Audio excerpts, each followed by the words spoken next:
So we are halfway through the 2020s, which is kind of blowing my mind. It also means we are a quarter of the way through the 21st century, which I'm not dealing well with the passage of time.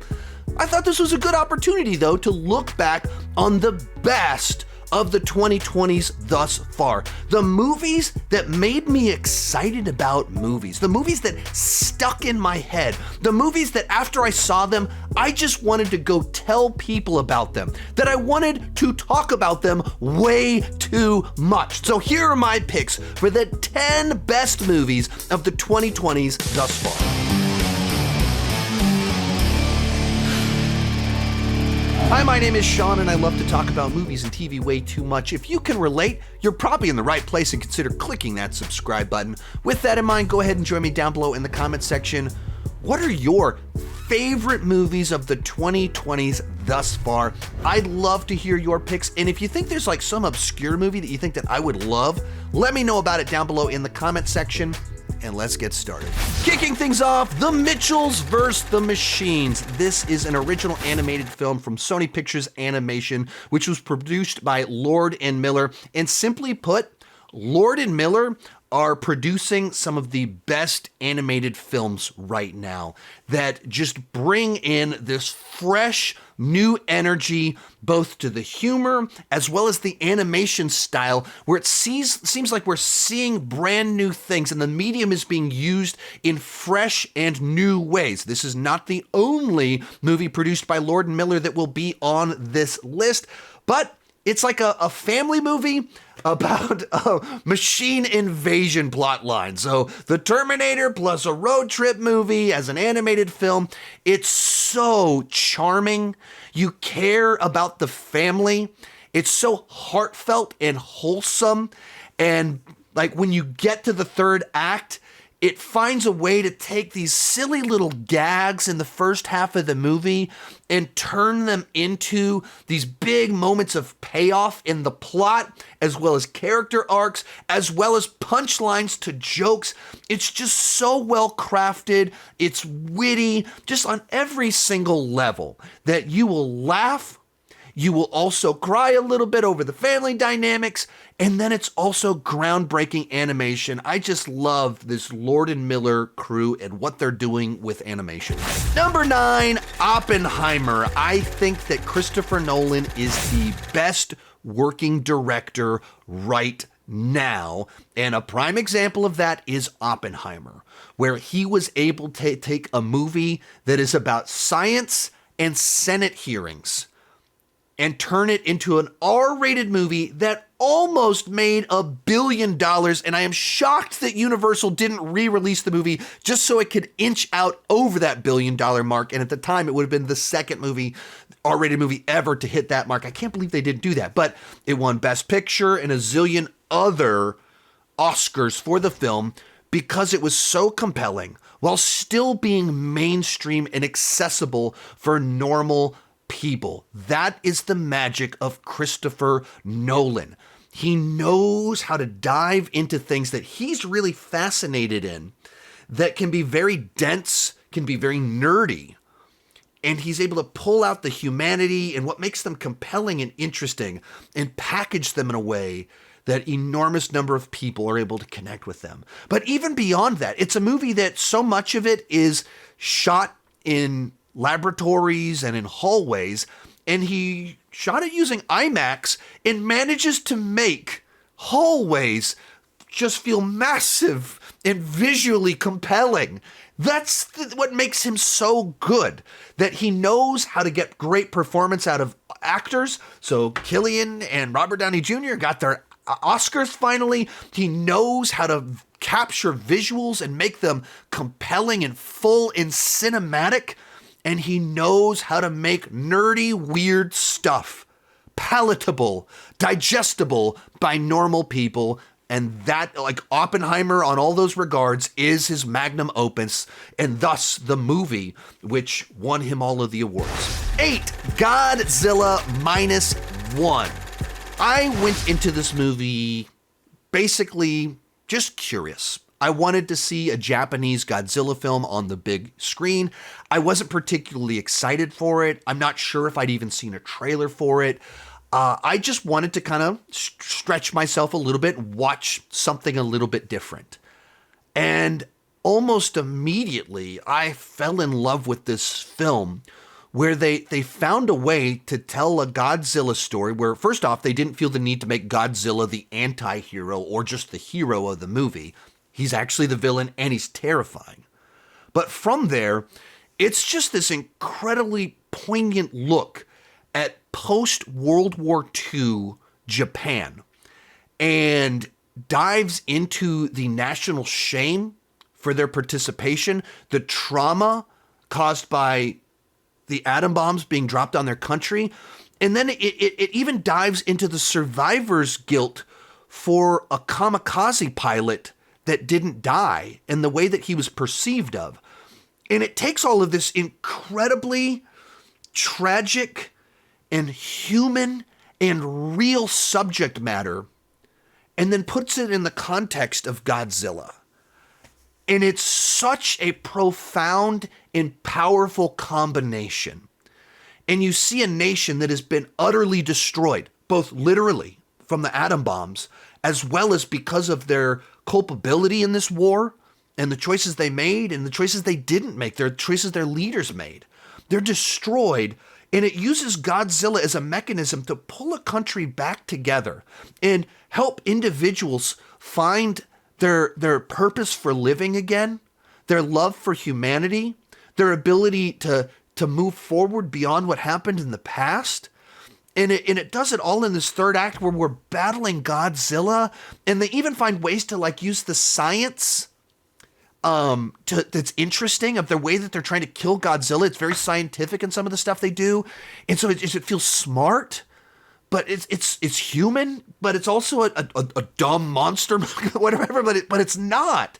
I mean, it wowed me on so many levels. Like, why is this number 8? Maybe it should be even higher on the list. Like, even as I talk, every time I talk about it, I just like, this is why I love movies like this right here, of like that you can make a Godzilla movie and find so much humanity in it. Number 7, Spider-Man Across the Spider-Verse. And as I said before, with Mitchell's vs. the Machines, the Lord and Miller crew over at Sony are just doing the most interesting things that we are currently seeing with animation. And that's in a time period where there's a lot of studios doing interesting things and pushing the boundaries of what you can do with animation.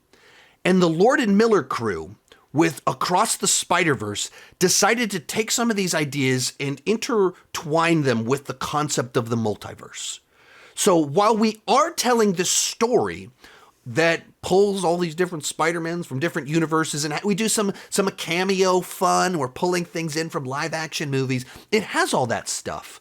But what it also does is find ways to incorporate totally different animation styles, different frame rates, different color palettes for all of these different worlds that we're going to. Sometimes we're even going Lego, all this fun stuff, in doing it seamlessly, where it integrates perfectly. And that's where you have a movie that's very exciting. They found the heart of Spider-Man. What is at the core of Spider-Man? And made that our central journey. But it's through Miles in a world of a lot of Peter Parkers and other things like this. And we say, what if Miles is the one that wasn't necessarily supposed to be there? And let's unpack that. With cutting edge animation, so much heart, but also such a celebration of Spider-Man and the lore. And we're unpacking, we're getting so comic booky, but also so animation-y, all at the same time, and doing something groundbreaking and refreshing as a film. And to me, that's the sort of thing that gets me excited about movies. Number 6, Dune Part 2. Right there with Christopher Nolan as one of the top working directors right now is Denis Villeneuve, who is just able to create these immaculate worlds where every single frame in the Dune movies are believable. we're off on this planet with spice and glowing blue eyes and these weird ships with flapping wings, and we're going to another planet where everything's basically in black and white. It's weird stuff. But every costume, every set, every VFX is believable.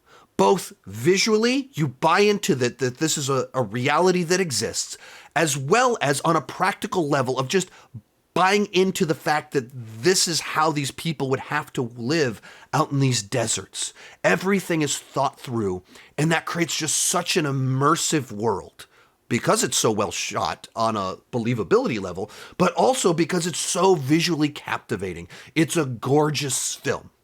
And from there, you dive into the fact that he figured out how to translate this very dense book into a pair of great films that in many ways were a part of the modern retelling of the classic hero's journey, inspired Star Wars in so many very obvious ways, but also Dune is a subversion of the hero's journey that takes all of these timeless tropes of mythology and storytelling and turns them on their head.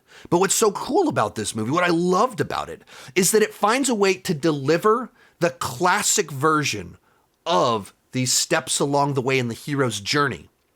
But also, all of these victories have a second meaning with the manipulation, with all of the pretend prophecies. So every victory, you have multiple different feelings about it because you're on the one hand rooting for Paul in his victories, but also feeling the horror of the tragedy of what Paul is turning into and what it represents. There's a victory, there's a sadness, a loss, and all of it.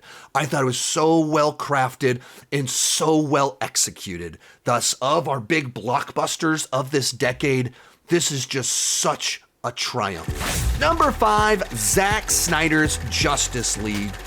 And this is the movie that I'm just so thrilled that we are able to see it come into existence in such a complete form.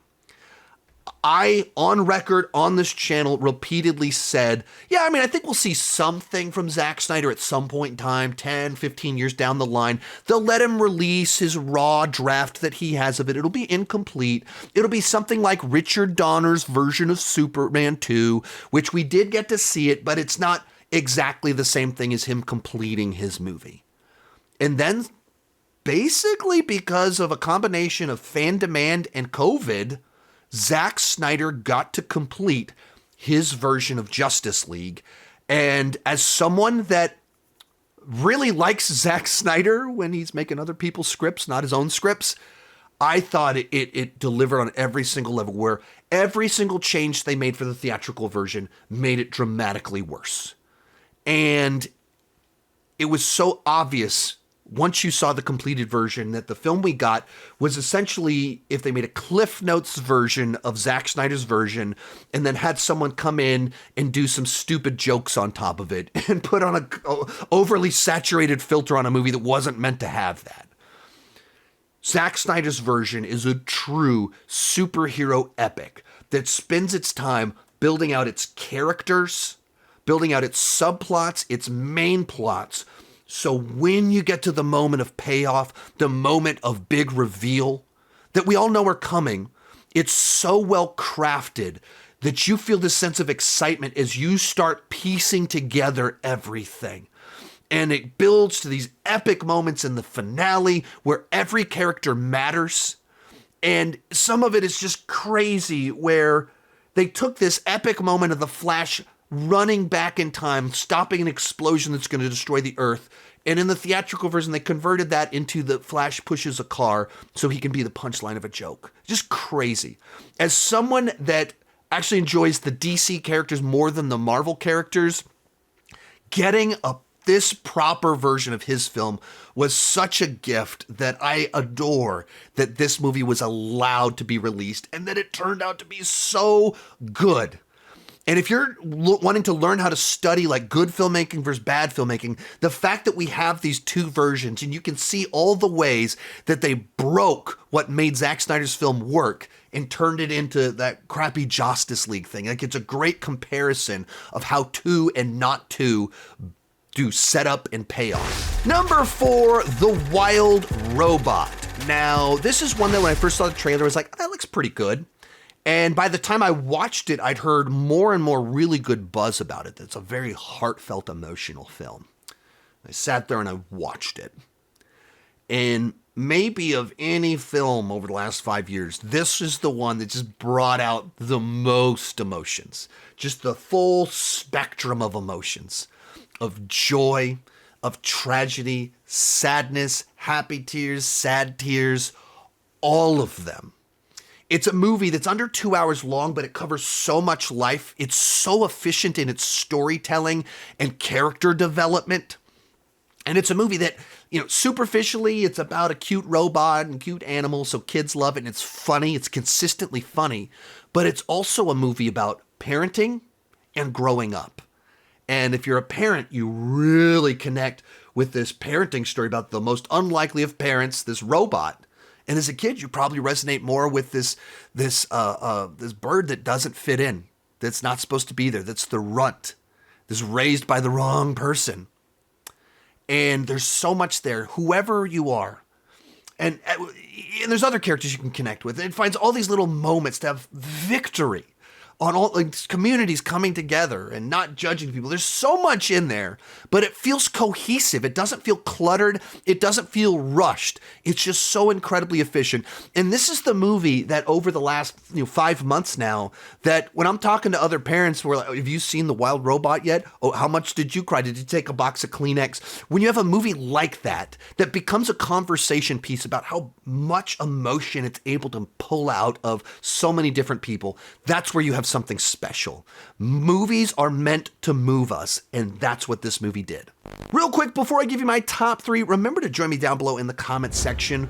What are your picks for the best movies of the 2020s thus far? The movies that made you love movies, the movies that stayed in your brain, the movies that made you want to talk about movies, the movies that you could not wait to recommend to someone to see what they would think about it. Let me know your picks down below. Also know I've done a bunch of end of the year lists, most anticipated lists, all that fun stuff over the last couple of weeks. You can check that out in some playlist around here. In third place, The Iron Claw, a criminally underrated film from a year ago. And while it did get good reviews and that everybody saw it, seemed to love it, it's a film that the studio didn't do a big awards push for the film. And they didn't allow enough critics to see it early enough for it to get any awards buzz. So it got extremely few nominations, despite the fact that a ton of us, I was in a critics group at the time, I did not nominate this film for anything because I was not able to see it soon enough to be able to nominate it and or vote for it for any of these different categories. And I would have nominated for Best Picture, Director, Screenplay, multiple actor awards. Zac Efron would have been nominated by me for Best Actor. And so for that reason, I gotta say that it's underrated. This was just a fantastic tragedy about this family, this wrestling family, and how their toxic father both pushed them to their best and their absolute worst. And watching this tragedy unfold. And it's based on a real life family from here in Texas. And the crazy part about it is they felt that the movie that they'd made was so dramatic and so tragic already, they actually left out several more deaths that took place in this family. And it's already one of the most emotionally devastating films I have ever seen. It is so profound. It's not as holistic of an emotional experience as like The Wild Robot, but it just dwells on sadness in a way while still being compelling and still having a glimmer of hope even in its hopelessness. And it ends with one of the most crushing lines I've ever heard in a film. Very simple line delivered by Zac Efron as he's speaking to his boys, just devastating, and still managed to have a little bit of glimmer of hope in it in what the response is from his boys. And that's what's so profound and powerful about this film, that it just captures something so well. Our runner-up, RRR. I was late to the party on this one. I'd heard from people that it was fantastic. And so I was interested. I was curious about checking out Indian films. So my wife and I finally watched it after months of people recommending it to us. And we both absolutely adored this film. And the thing that just immediately popped to both of us, or at least to me, I don't want to speak for my wife, but for me it popped, is it is such a celebration of friendship between men. And it's so earnest, and they care so much about each other, and they're so affectionate towards one another in a way that you just don't see in Hollywood films. And as soon as you see something sometimes and you go like, it's weird that that's missing from Hollywood films. But it creates these two characters that are very different, but immediately respect each other. And it finds a way to make you like care for them and toy around with your perception of each of them and what's kind of going on, that's able to deliver these massive twists and turns while you go throughout the film. Moments where there's a sense of betrayal, but also the sense in which they, because as they realize what's really going on, I don't want to spoil it if you haven't. It's tough to describe something without going into spoilers, but just such a like true love between two friends. And love is not a word that Hollywood knows how to capture between two people where there's not romance involved. Hollywood just, as soon as love is thrown out, that level of affection and caring for someone, it's either family or it's romantic. And this movie captures love between friends and what that commitment looks like, while also just having these wild, crazy, insane action set pieces. And then also like, I'm not super into the dance mob side of Indian cinema. This one has one that's so good, and it plays into a character arc. It plays into showing how much these guys care for each other. Where this dance number happens at this one event that, like, it's a song my wife and I listen to in the car all the time with the kids. We'll just rewatch that scene because it's so good. And so if you've been interested in just checking out Indian film and you've been like, I don't think it's different. What is it like with I don't know. This is the movie to check out. This is the one right here that is accessible, but also symbolizes so many things that are unique to Indian cinema. But coming in at number 1, Top Gun Maverick. Now, this is a film that was my most anticipated movie of multiple years in a row because it kept getting delayed. And Tom Cruise was like, no, we are not putting this movie on streaming. This movie will be seen on the big screen. And he was so right to do that. This is a true cinematic experience, that it looks great on the big screen. But beyond that, this is an example of a sequel that's better than the original. That takes, in some ways, it does kind of copy the template, the structure of the first movie in a lot of ways, and just does every single thing better. And it's an example of how you can show an aging character and give them more vulnerability, make them more human, without needing to deconstruct them, without needing to tear them down. You can have a compelling arc, show a character learning, growing, changing, discovering things about themselves, without that needing to require utter failure and pulling them down. Maverick, if anything, is more unbelievable, dramatically more of just a superhero in this movie, but he's also so much better of a character. And it's a passing of the baton movie where he passes the baton to himself, but at the same time, it allows the next generation to have their moments of heroism, their own growth, their own victories, all of those things. It's not a competition. It doesn't have to be one or the other. Everybody can have a win. It also stars my close personal friend, Glenn Powell, whom I have spoken to for 30 seconds. And this was kind of that breakthrough role that put him in front of a whole lot of people.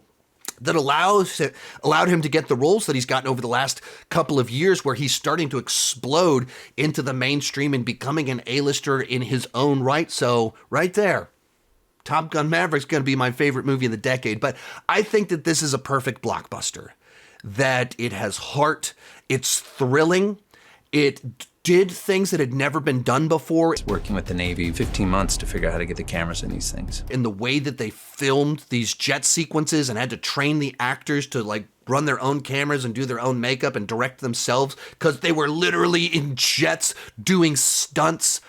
It's thrilling, all of the different things. It finds a way to be funny without breaking the tension. It absolutely works on every single level. I saw this movie 4 times in a week. And if I'd been able to convince my kids to go see it, I would have easily seen it a 5th time, and I would have loved it just as much. It's incredibly rewatchable. This is the movie that we watched New Year's. We actually put this movie on after midnight. So this would be the first movie that we watched in 2025. And I just threw it out there. It was like 12:15. Let's watch Top Gun Maverick. And my wife went, of course we're going to watch Top Gun Maverick. If you even ever propose watching Top Gun Maverick, we will watch Top Gun Maverick. So that's how we kicked off our year. Just a fantastic film that I adore. So it comes in at number 1. If you enjoyed this video, be sure to let me know your picks down below in the comment section. Also, remember to check out those other end of the year videos as well as most anticipated videos. We got a playlist around here somewhere. Thank you so much for watching in the first half of the 2020s, and keep talking movies and TV too much in the back half of the 2020s.